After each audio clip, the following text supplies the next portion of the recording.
chakni yeng si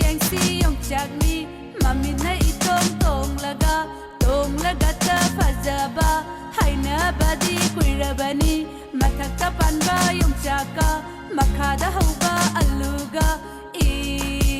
iron ba mahau du di kaungam de iron ba mahau du di kauram de yeng si yong chakni yeng si yong chakni mami na itong laga ta fazaba haina badi kuirabani mathakta panba yong chaka makhada hauba aluga iron ba mahau du di kaungam de iron ba mahau du di kauram de yeng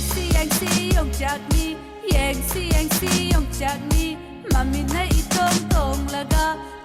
laga ta fazaba haina badi kuirabani mathakta panba yong chaka makhada hauba